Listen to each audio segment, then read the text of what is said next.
Ngibingelele abahlali konke amagumbi amanomhlaba thina sihloko singabaphilileyo njalo kungekho kubi, sihlangana ngobuhle nangezindaba kodwa-ke zokuphilisa abantu ngaso sonke isikhathi.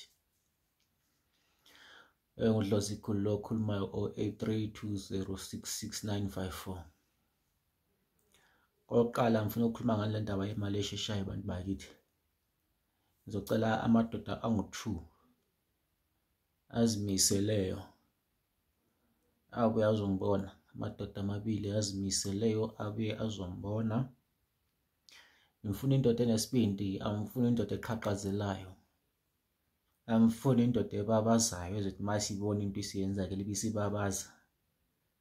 Ngifuna indoda enenhliziyo enesifuba ezokwazi ukuthi uma into isiyenzekile ijabulele ngaphakathi, hayi ukujabula sihambe sihlaba umkhosi sihamba sixoxela abantu ukuthi hayi lokho angikubonile laphana kusenzakala. Cha, angifuni indoda enjalo. Ngifuna amadoda amabili enizokwazi ukuthi ma into siyenza siyabalungisela, as long into engizokutshela zona ukuthi ubuye naso zenele. Then after that mase siqedile siyayisheya 50-50 ngoba into esenginayo, siyayisheya 50-50. So ngizozikhethela mina amadoda angu-2. Ngifonela 0832066954. Uzongithola ke lapho bese ngizikhethela ke mina amadoda engwabona ukuthi nesibindi engwazwayo futhi ngangomoya ukuthi la madoda anesibindi. Thatha omunye kusasa, ngithatha omunye ngemva kwakusasa, phambi kwakusasa. Sihambe siyoyenza lento share 50-50. Kungabi nomona mangabe sensithi sithatha 50-50 ngoba ngiyabe ngikusiza. Then after that la madoda amabili ngisiza abantu abayi-2.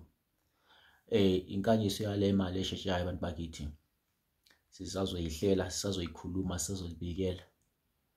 Ukubakho nje ungafona ku 0832066954. So ngokunjalo ke ngisayithesta lento yami. Sayithesta ngo-12 manje ebusuku ngizobe ngiqala ukuyithesta ngiyisebenzise. Ngifuna ukuthi thatha isikhathi uma kusiyashaya u-2 AM ekuseni bese ngiqedile. Sibonge sithi abantu abaphile konke amagumbi amanomhlaba nabagula esibhedlela basinde.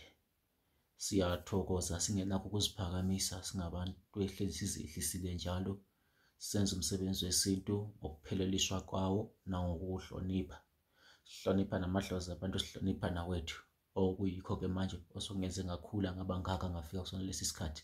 Lokho ngingophilayo sineke nokubekezela yikho kudingekayo. Isibindi njalo, ungaqhaqhazeli umuntu, angatatazeli umuntu, angabi novalo makusenza izinto zesintu, abe nenhliziyo yinye ukuze sikwazi ukushesha into sinjani siyiqede. Ingakho ke endabeni yale ndaba imali esheshayo angifuni noma ubani. Ngifuna umuntu onesibindi okwazi ukuba inhliziyo yinye. Amen. Sithokoze kuleyo ndawo.